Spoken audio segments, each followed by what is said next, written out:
Hey Jack, I know I can't be home tonight, so I thought I'd read you a book. I'll leave this book upstairs for you, so that way you can read along with me, okay, buddy? This one here is called Chester Raccoon and the Big Bad Bully. Turn the first page. Chester Raccoon and the Big Bad Bully. To Elise, whose sweetness can teach us all how to be better friends. This is the first page, bud.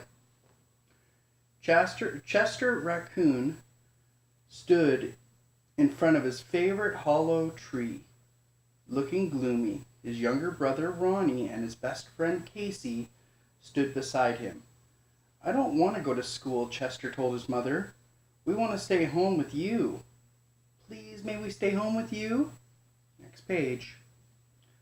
"I thought you'd like school," said Mrs. Raccoon. "We do," said Chester, "but that's why we want to stay home with you." Turn the page. Chester lowered his head and shuffled his feet. Bully, he explained in a quiet, muffled voice. Mrs. Raccoon reached out and tenderly lifted Chester's head with her hand. "What did you want to say?" Next page. Chester gazed into his mother's loving eyes and gulped.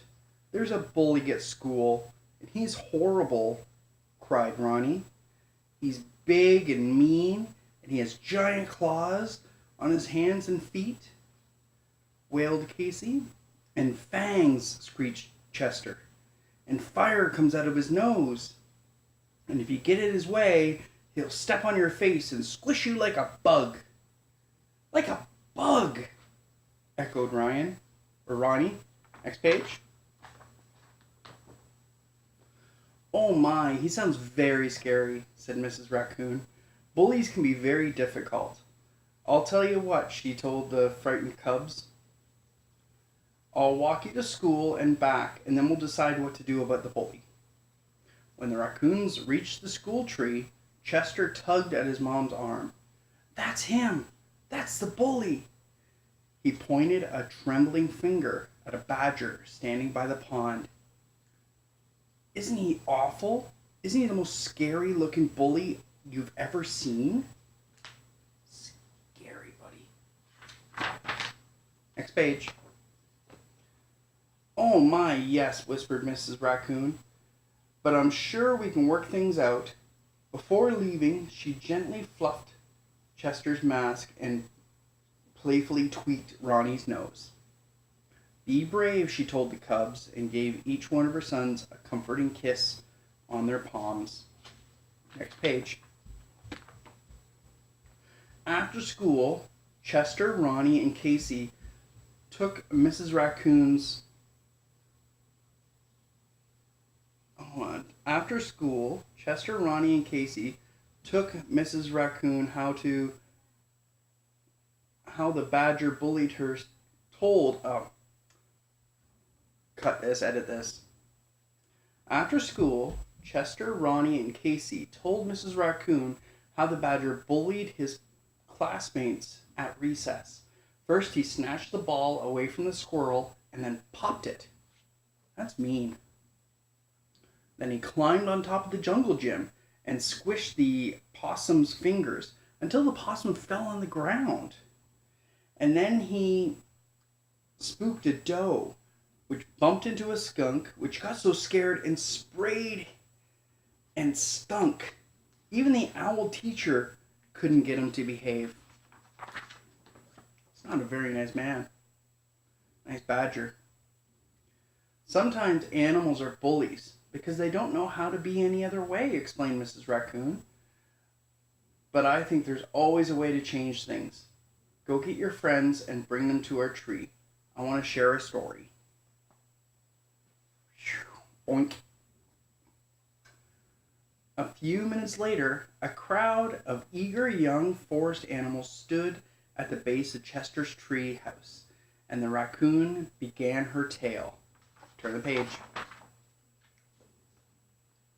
Once upon a time, long ago, there was a secret forest sprinkled in yellow stones. The stones were round and polished, big and little, smooth enough to hold. Every animal in the forest collected and treasured them. Turn the page. One day, an animal found a blue stone. It was very exciting since no animal had ever seen a blue stone. But the blue stone was rough and dull, without any polish or shine. It had sharp, prickly points sticking out, making it very hard to hold. Careful not to hurt your paws, the animals carried the stone to the center of the forest and placed it on top of a tree stump so that everyone could see it. Perhaps the stone is blue because it popped out of the ground too soon, suggested a fox. So the animals waited and watched for many days and nights to see if the blue stone would turn yellow. But the stone remained blue, and the outer shell remained sharp and pointy. I believe the stone is blue because that is the color it's meant to be, said a very wise snake. Therefore, we shall treasure the blue stone for the color it is.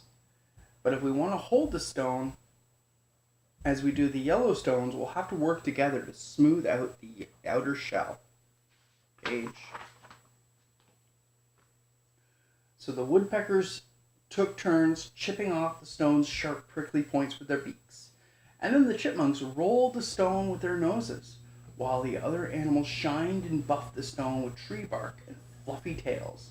In time, the blue stone was as smooth and shiny as the yellow stones. Mrs. Raccoon smiled down at the young animals listening to her story. The badger at your school is like the blue stone, she explained to Chester and his schoolmates. He's a badger, and that is the way that he's meant to be. But if you all work together, I think you can smooth out his bullying ways. The next day at school, when the recess bell rang, all the animals went outside together.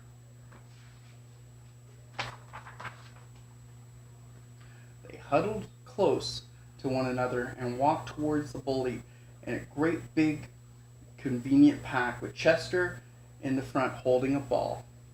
At first the bully looked at them with a twinkle in his eye, thinking, "I'm gonna get you."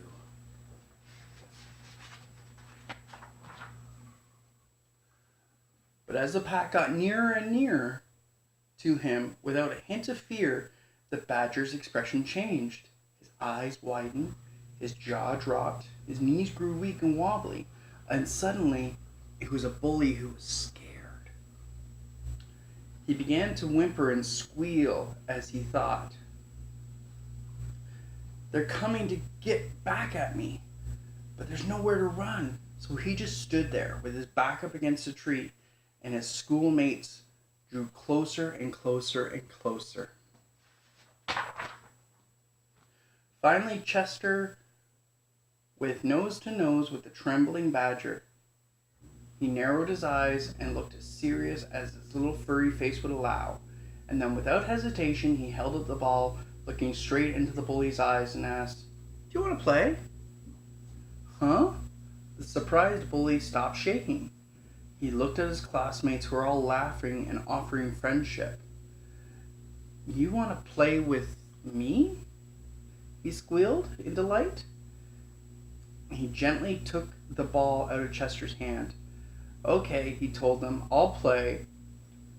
So in one short moment, the badger softened and the bully became a friend. The badger didn't need to bully anyone ever again. Chester glanced towards the wooden path and saw his mother watching and smiling.